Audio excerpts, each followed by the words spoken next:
Hi everyone, welcome back to my channel. So I'm a bit behind schedule this week because it's been quite a busy week. But here I am for a new video, and today I want to go back to alcohol-based markers. So here I am with my markers sketchbook with my different sketches. Some of those I've done on this channel. Lately I've been much more into landscape marker drawing. But today I have this strange urge of doing mushrooms, and that's why I'm gonna do today.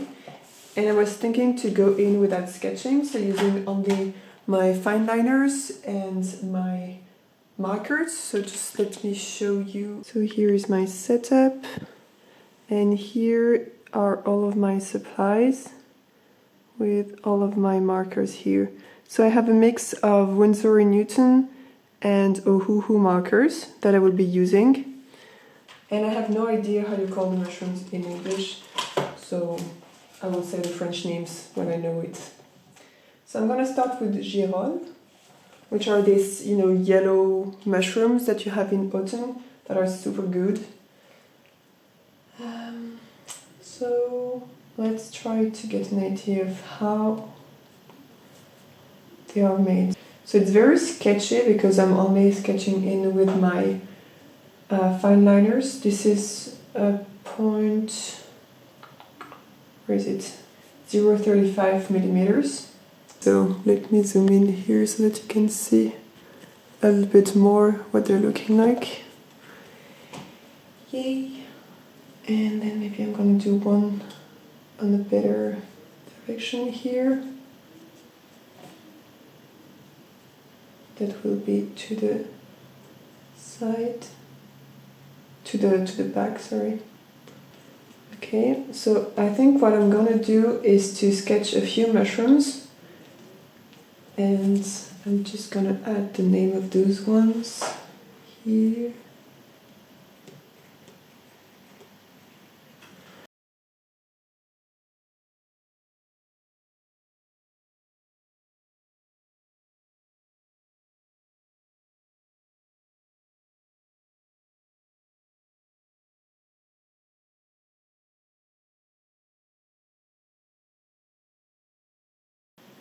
And also what I wanted to announce is that this year I like to do kind of a drawing challenge, and I was thinking about doing some landscapes and trying to do 100 days challenge with landscapes and different mixed media landscapes and different types of landscapes to learn to understand and draw more landscapes.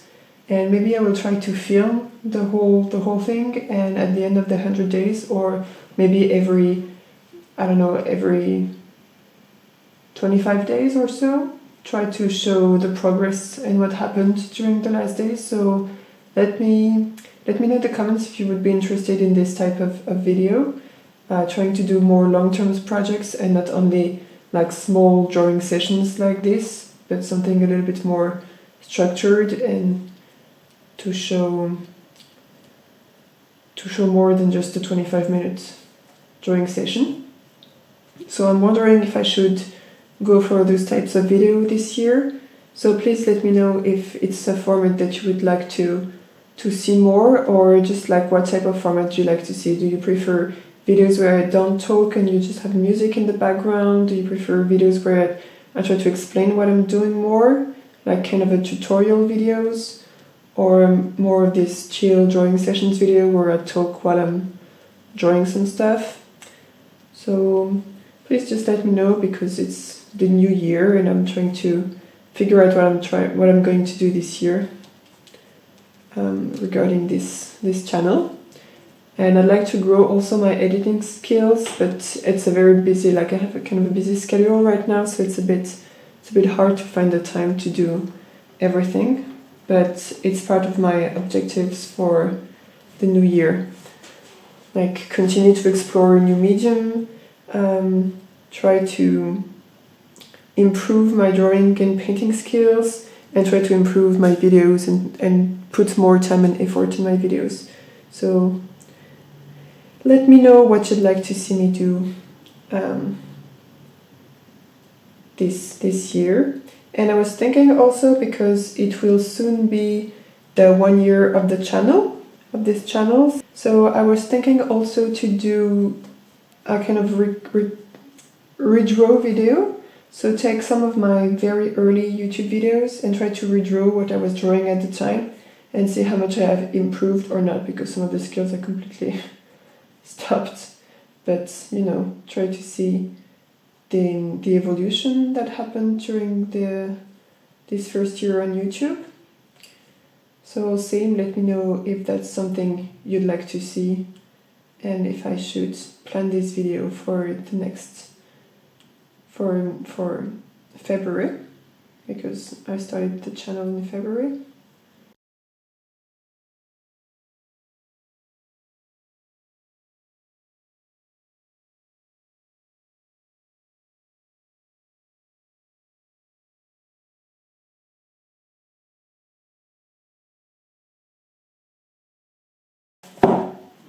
Okay, so this is the page, and now I'm gonna go with colors.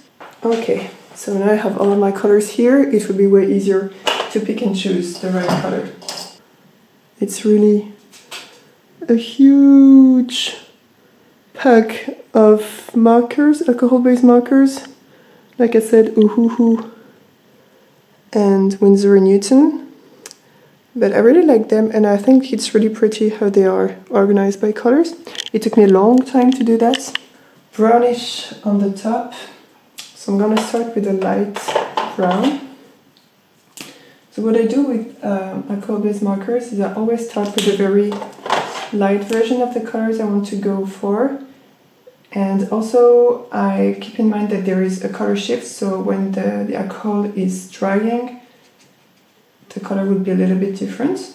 But I really start with a light color, and then I can go on top to add some more definition with other colors, but this will make kind of a base color for the thing. And I'm going to use it also at the very bottom of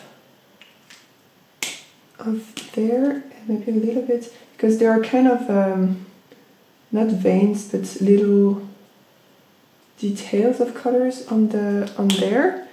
And I'm gonna use a very light warm gray also to put a little bit of shadows already, to give a sense of 3D to these mushrooms.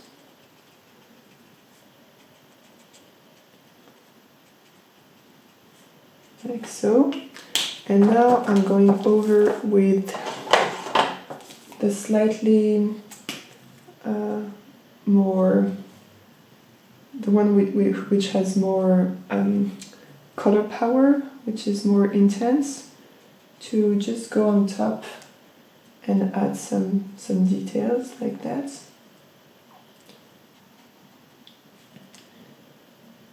So basically the first color that I put will only be the very lightest places, but I will go over most of it with the new colors. So I'm going to keep a little bit to show the round shape, and then I'm going to go with an even darker one. And the nice thing with how they are organized is that basically on the left side there are all the lightest colors, all the pastel colors, and then I go for the more intense ones when I move to the right. So I don't really have to think about which color I'm using. I just need to pick the next one to the right.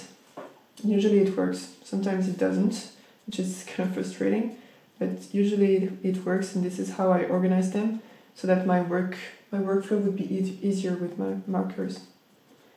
Because I realized you often have to do this kind of back and forth between the very light color and the more intense ones.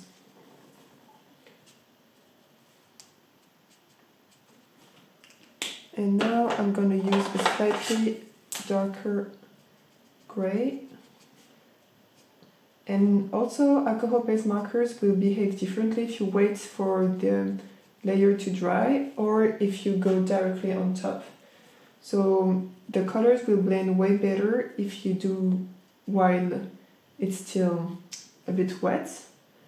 and if you wait, it will be easier to layer without having too much blending. So it really depends on what type of look you're going for, but it's nice to have this in mind when you're trying to color. Oh, I forgot the very small one.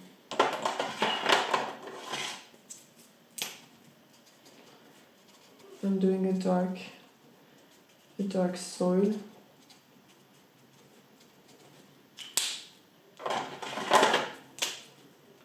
And it's really nice to use it's really nice to have lots of grays, like warm grays and cool grays, because when you layer them on top of colors, you desaturate the color and you darken it a lot. So it's a very efficient way to get darker colors.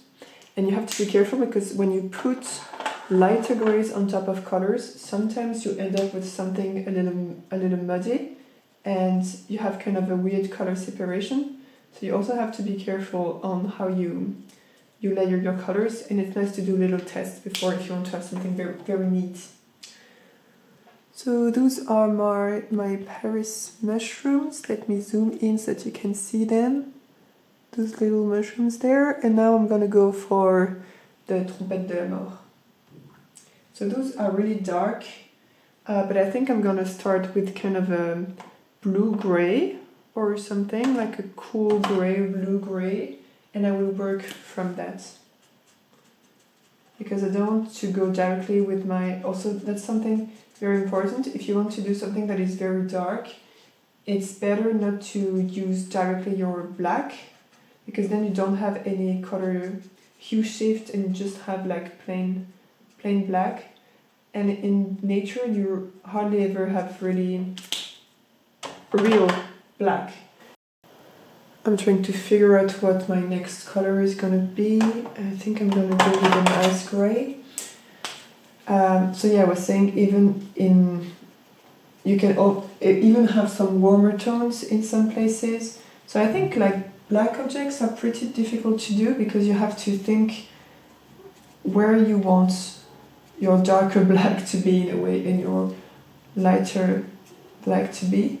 And you don't want to go full black because then it will look very flat and you won't really get the look you're going for.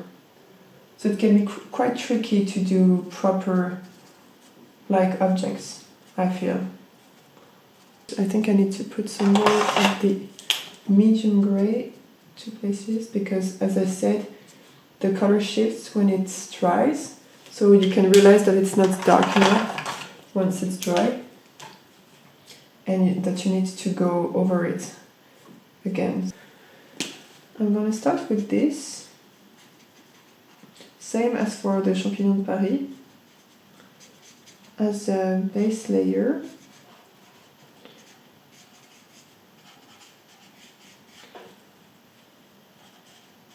And I'm gonna use the lighter one for this.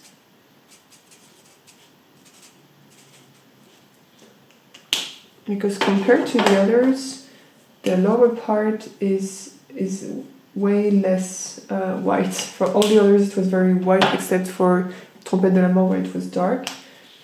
But for this one, it's different. So then I'm gonna go over with another one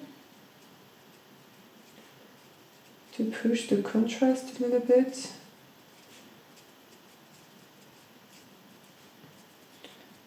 Okay, and I'm gonna go with a darker brown for the bottom part. Where is my darker brown? Here it is.